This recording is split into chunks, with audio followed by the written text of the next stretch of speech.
Bonjour à tous, aujourd'hui on se retrouve pour une nouvelle vidéo où je voulais vous faire part des idées que j'ai eues en lisant le dernier chapitre 921 par rapport à Kaido et par le fait qu'Oda l'ait fait en dragon. Revenir également sur Zoro et l'épée de feu, mais aussi d'une ancienne théorie qui pourrait être liée à cela. Et à la fin de la vidéo, vous expliquer un peu mon ressenti sur ce qu'il se passe depuis quelques jours autour de ma chaîne, mes théories et vos retours. Donc on va commencer par la partie des idées théoriques. Je le répète, dans cette vidéo-ci, je vous fais juste part de mes idées, car je n'ai pas eu le temps d'y développer et je voulais juste en discuter avec vous. Tout d'abord, concernant Zoro et l'épée de feu, j'ai pu vous en parler dans ma théorie La mort de Chopper. Ici, je vous parlais donc du mensonge d'Usopp, où Usopp disait justement que Zoro possédait une épée de feu. Le fait que Kinemon était surnommé le renard de feu. Le fait également que Zoro ait découpé le bateau avec pour emblème le renard. Et le fait que le kimono de Zoro représentait justement un renard de feu. On pourrait également y ajouter le fait que dans l'arc sur Zoro,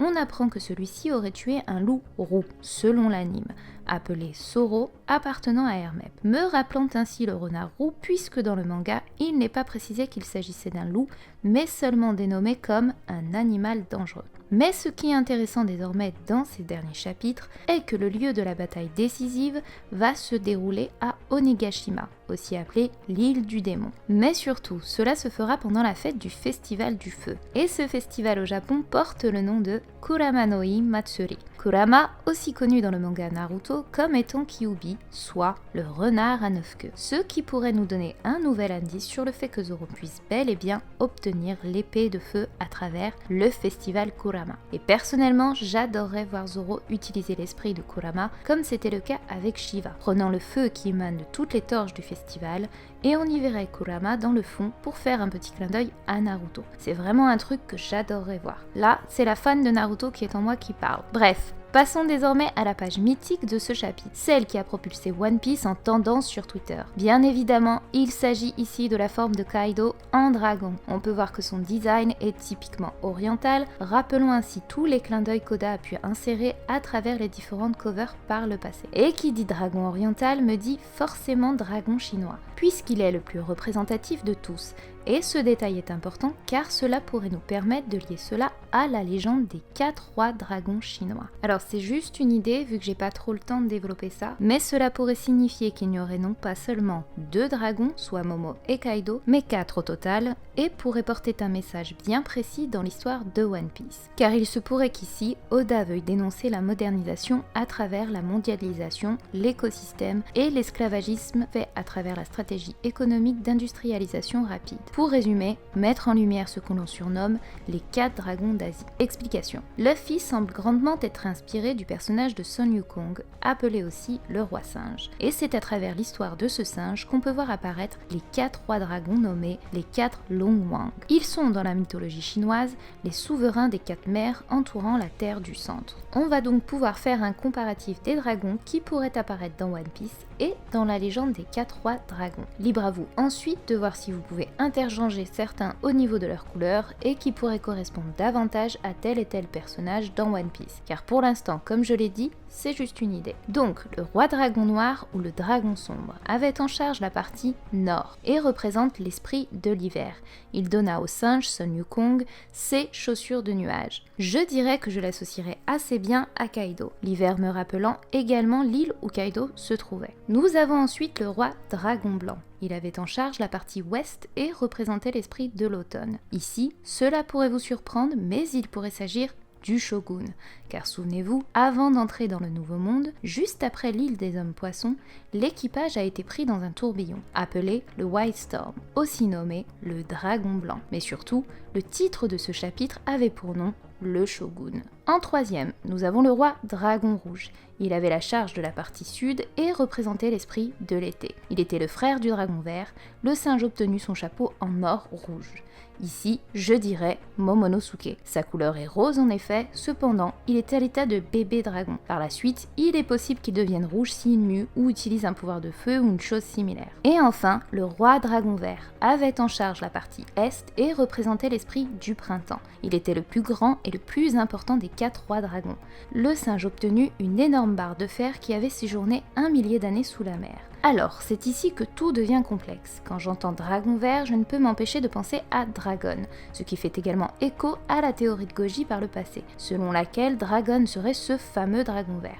Si vous souhaitez la regarder, vous pouvez cliquer sur le petit i en haut à droite de l'écran. Mais le souci est que dragon pour moi avait une autre utilité, et je n'y voyais donc pas un dragon homme, mais davantage un dragon femelle. Je m'explique. Dans une ancienne cover, Oda avait dessiné un tigre en opposition au dragon, et ce dragon avait étrangement une bouche avec du rouge à lèvres. Donc, je me suis dit qu'il pourrait exister un dragon femelle, et j'ai donc pensé à deux personnages. Le premier serait la sœur de Momonosuke, Iori, par le fait que son frère soit un dragon, et que dans la légende, le dragon rouge, soit celui que j'identifie comme Momonosuke, était le frère du dragon vert. De plus, la chose étrange est que dans la légende de Sang Wukong, c'est à travers le dragon vert qu'il obtient son fameux bâton. Alors forcément, cela m'a rappelé le bâton de Nami, son climatak, mais surtout le fait que sur une cover, Oda ait dessiné le bâton de Sang Wukong, et celui-ci est tenu par Nami. Ce qui fait donc écho à ma théorie, Nami égale Iori. Même si je pense vraiment qu'il y a un truc qui cloche entre ces deux-là, je vois vraiment mal Nami être ce dragon. Donc je pense davantage à un lien, je ne sais pas lequel, mais plus j'avance, plus le lien Iori et Nami est étrange. Enfin, Iori étant lié au temps, à la météo, il aurait été intéressant de découvrir que la sœur de Momonosuke aurait été un dragon, faisant donc le parallèle avec lui. Mais malheureusement, pas assez d'infos sur elle pour le moment. Le second personnage, et cela risque de vous surprendre, serait lié à Kuina et ou Tashigi. Je ne sais pas trop où ça pourrait mener, car tout comme Nami et Iori, il y a une nouvelle fois ce parallèle entre deux personnages, sans en comprendre le lien direct. Car Kuina est morte, mais ce personnage est vraiment trop intriguant, et pourrait être lié de près ou de loin à ce fameux dragon. Car le dragon vert est un dragon d'eau. Kuina porte le nom d'un oiseau qui se traduit rive d'eau, sans compter le fait que Tashigi est en parallèle à Kuina et possède justement une attaque de la pluie. Mais également à une ancienne théorie que j'avais débutée avant l'arc Wano. J'essayais de relier un peu les persos qu'on pourrait voir dans ce futur arc. J'avais associé Kuina à l'histoire de Mulan dans Disney, celle qui voulait devenir un homme alors qu'elle était une femme en tant que guerrier, ce qui correspondait parfaitement à Kuina. Mais par ailleurs, parce que Zoro était à sa 2001e défaite, et s'il affrontait une nouvelle fois Kuina, alors cela donnerait 2002, un chiffre qui se lit dans les deux sens, soit le chiffre 2, c'est-à-dire le chiffre de Zoro dans l'équipage, ce qui faisait un parallèle à ma théorie, retour vers le futur, pour le passé de chaque personnage, 1001 pour le passé de Luffy, etc.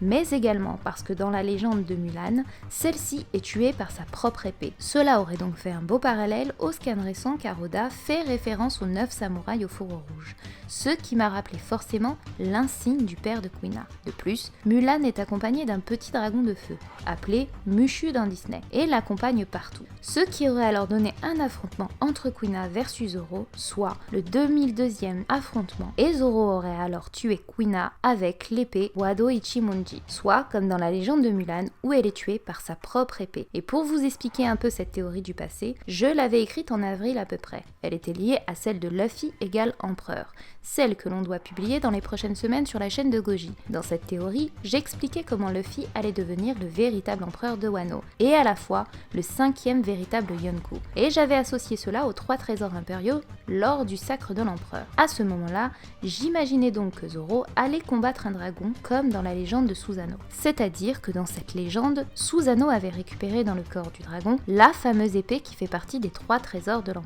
J'avais donc relié cela à deux choses. La première, au parallèle de Ryuma, dans la légende ayant tué le dragon, aussi surnommé le King, ce qui rappelle forcément le titre des dragons chinois, soit roi dragon, et que lorsque l'on tue un roi, on devient roi à son tour. Et en deuxième, au fait que Zoro combatte ce fameux dragon, et que quand Zoro tue ce personnage avec le Wado Ichimonji, on découvre que c'était Kuina, et on revient au parallèle du passé en découvrant la véritable mort de celle-ci. Mais également, un élément sur une cover montrait l'opposition du feu à travers Zoro représenté par le renard de feu, et à l'opposé, il y avait l'eau sur le kimono de Luffy. J'imaginais donc que Zoro, représentant le feu, affronterait le dragon de l'eau, soit Kuina. Donc je ne sais pas vraiment qui est qui choisi pour le moment, mais ce sont les idées que j'ai eues pour ces 4 dragons. Je pense que vous, mes abonnés, connaissant davantage One Piece, vous pourrez peut-être mieux associer d'autres personnages que ceux que j'énumère. Mais l'important ici est que je pense réellement qu'Oda a cherché à trouver une utilité à insérer ces fameux 4 rois dragons chinois légendaires, car il pourrait alors faire un parallèle réel